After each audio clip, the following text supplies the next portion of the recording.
আসসালামু আলাইকুম সুপ্রিয় চাকরি প্রত্যাশী ভাই ও বোনের, আপনাদের জন্য নতুন একটি নিয়োগ বিজ্ঞপ্তি নিয়ে আসলাম।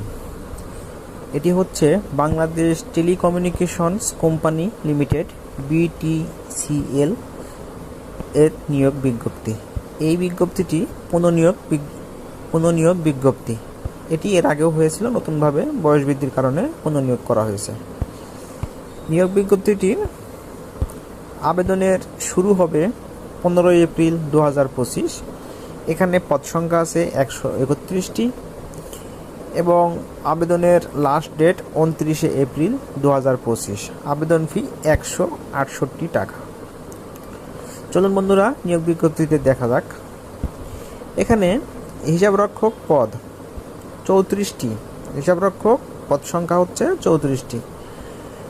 এটা হলো গ্রেড, নবম গ্রেড 16,520 থেকে 41,745 টাকা বেতন গ্রেড। এখানে যোগ্যতা হলো সরকার স্বীকৃত যে কোনো বিশ্ববিদ্যালয় থেকে অ্যাকাউন্টিং, ফিন্যান্স সহ বাণিজ্য বিভাগে 4 বছরের স্নাতক ডিগ্রি। ন্যূনতম সিজিপিএ 2, 4 স্কেলে 2 এবং 2, এবং মাধ্যমিক উচ্চ মাধ্যমিক পর্যায়ে ন্যূনতম সিজিপিএ 3, 5 স্কেলে। অর্থাৎ আপনারা যদি অ্যাকাউন্টিং বা ফিন্যান্স সহ বাণিজ্য বিভাগে স্নাতক ডিগ্রি সম্পন্ন করেন অথবা ডিগ্রি কমপ্লিট করার পরে মাস্টার্স প্রিভিয়াস পার্ট 1 করে থাকেন, তাহলে আবেদন করতে পারবেন।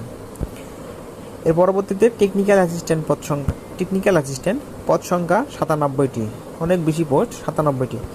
কোনো স্বীকৃত ইনস্টিটিউট থেকে বেতার বা বৈদ্যুতিক যান্ত্রিক শীততাপ এ বৃত্তিমূলক প্রশিক্ষণ সহ HSC বা সমমানের পরীক্ষায় উত্তীর্ণ। গ্রেড, দশম গ্রেড 14,560 থেকে 36,792 টাকা। অন্যান্য সুবিধাদি, অর্থাৎ আপনারা যদি সরকার স্বীকৃত কোনো ইনস্টিটিউট থেকে বেতার বিষয়, বৈদ্যুতিক বিষয়, যান্ত্রিক বিষয়, শীততাপ বিষয়, এসব বিষয়ে বৃত্তিমূলক প্রশিক্ষণ সহ সার্টিফিকেট প্রাপ্ত হন তাহলে এবং HSC পাস হন, তাহলে আবেদন করতে পারবেন। এখানে উল্লেখ্য যে ইতিপূর্বে আবেদনকারীরা পুনরায় আবেদন করার দরকার নেই এবং বয়স সীমা 32 পর্যন্ত আবেদন করতে পারবেন। তো বন্ধুরা, আর অপেক্ষা না করে আবেদন করে ফেলুন। 29 তারিখ বিকেল 5টা আবেদনের শেষ সময়। আর অন্য যে কোনো তথ্য প্রয়োজন হলে কমেন্ট করুন। ধন্যবাদ।